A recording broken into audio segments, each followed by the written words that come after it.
ونصلی علی رسولہ الکریم اما بعد فاعوذ باللہ من الشیطان الرجیم بسم اللہ الرحمن الرحیم۔ فرعون کا ایمان مقبول نہیں ہوا۔ فرعون جب اپنے لشکروں کے ساتھ دریا میں غرق ہونے لگا تو ڈوبتے وقت 3 مرتبہ اس نے اپنے ایمان کا اعلان کیا، مگر اس کا ایمان مقبول نہیں ہوا اور وہ کفر ہی کی حالت میں مرا۔ لہٰذا بعض لوگوں نے جو یہ کہا ہے کہ فرعون مومن ہو کر مرا، اس کا قول اعتبار ہے، قابل اعتبار نہیں ہے۔ ڈوبتے وقت ایک مرتبہ فرعون نے آمنتو کہا، یعنی میں ایمان لایا۔ دوسری مرتبہ انہ لا الہ الا الذی آمنت بہ بنو اسرائیل کہا، یعنی اس اللہ کے سوا جس پر بنی اسرائیل ایمان لائے دوسرا کوئی خدا نہیں۔ اور تیسری بار یہ کہا کہ وَأَنَا مِنَ الْمُسْلِمِينَ، یعنی میں مسلمان ہوں۔ روایت ہے کہ حضرت جبرائیل علیہ السلام نے فرعون کے منہ میں خداوند تعالیٰ کے حکم سے کیچڑ بھر دی اور وہ اچھی طرح کلمہ ایمان ادا نہیں کر سکا۔ یہ بھی ایک حقائق منقول ہے کہ جب فرعون تخت سلطنت پر بیٹھ کر خدائی کا دعویٰ کرتا تھا تو حضرت جبرائیل علیہ السلام آدمی کی شکل میں اس کے پاس یہ فتویٰ طلب کرنے کے لیے تشریف لے گئے کہ کیا فرماتے ہیں کہ بادشاہ اس غلام کے بارے میں جو اپنے مولا کے دیے ہوئے مال اور اس کی نعمتوں میں سے پلا بڑھا، پھر اس نے اپنے مولا کی ناشکری کی اور اس کے حقوق کا انکار کرتے ہوئے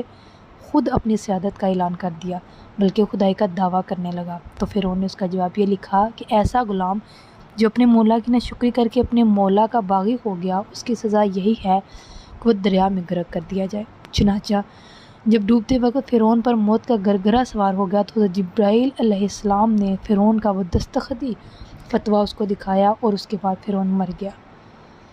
اللہ تعالیٰ نے قرآن مجید میں اس واقعے کا ذکر فرماتے ہوئے ارشاد فرمایا ہے، اور ہم بنی اسرائیل کو دریا پار لے گئے تو فرعون اور اس کے لشکروں نے ان کا پیچھا کیا سرکشی اور ظلم سے، یہاں تک کہ جب وہ غرق ہونے لگا تو بولا، میں ایمان لایا کہ کوئی معبود نہیں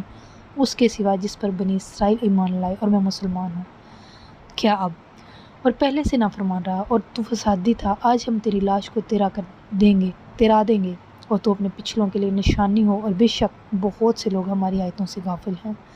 فرعون کے غرق ہونے کے بعد بنی اسرائیل پر اس کی ہیبت کا اس درجہ دبدبہ چھایا ہوا تھا کہ لوگوں کو فرعون کی موت میں شک و شبہ ہونے لگا، تو اللہ تعالیٰ نے فرعون کی لاش کو خشکی کر پہنچا دیا اور دریا کے موجوں نے اس کی لاش کو ساحل پر ڈال دیا تاکہ لوگ اس کو دیکھ کر اس کی موت کا یقین بھی کر لیں اور اس کے انجام سے عبرت بھی حاصل کر لیں۔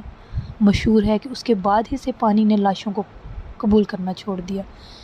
اور ہمیشہ پانی لاشوں کے اوپر تیرتا رہتا تھا یا کنارے پر پھینک دیتا ہے۔ درس ہدایت یہ ہے کہ فرعون نے باوجود یہ کہ 3 مرتبہ اس نے اپنے ایمان کا اعلان کیا مگر پھر بھی اس کا ایمان مقبول نہیں ہوا۔ اس کی وجہ یہ ہے کہ اس کے بارے میں مفسرین نے 3 وجہیں بیان فرمائی ہیں۔ اول یہ کہ فرعون نے اپنے ایمان کا اقرار اس وقت کیا جب عذاب الہی اس کے سر پر مسلط ہو گیا اور موت کا گرگرا اس پر طاری ہو گیا۔ اللہ تعالیٰ کا ارشاد ہے، یعنی اللہ تعالیٰ کا یہ دستور ہے کہ جب کسی قوم پر عذاب آ جاتا ہے تو اس وقت ان کا ایمان لانا ان کو کچھ بھی نفع نہیں پہنچاتا۔ چونکہ فرعون پر عذاب آ جانے کے بعد جب موت کا گرگرا سوار ہو گیا اس وقت ایمان لایا، اس لیے اللہ تعالیٰ نے فرعون کے ایمان کو مقبول نہیں فرمایا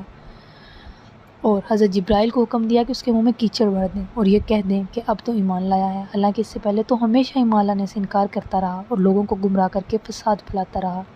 دوسرا قول یہ ہے کہ خدا کی توحید کے ساتھ رسول کی رسالت پر بھی ایمان لانا ضروری ہے، اور فرعون نے کہا، یعنی صرف خدا کی وحدانیت کا اقرار کیا اور حضرت موسیٰ علیہ السلام کی رسالت پر ایمان نہیں لایا، اس لیے وہ مومن نہ ہو سکا۔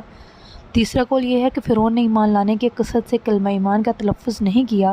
بلکہ صرف غرق سے بچنے کے لیے یہ کلمہ کہا تھا، جیسا کہ اس کی عادت تھی کہ ہر مصیبت اور عذاب نازل ہونے کے وقت وہ گڑ گڑا کر خدا کی طرف رجوع کرتا، لیکن مصیبت ٹل جانے کے بعد پھر آنا ربکم الاعلی کہہ کر اپنی خدائی کا ڈنکا بجایا کرتا تھا۔ معلوم ہوا کہ صرف کلمہ اسلام کا تلفظ جبکہ ایمان لانے کی نیت نہ ہو بلکہ جان بچانے کے لیے کہا ہو، یہ ایمان کے لیے کافی نہیں ہے۔ لہٰذا فرعون کا ایمان مقبول نہیں ہوا،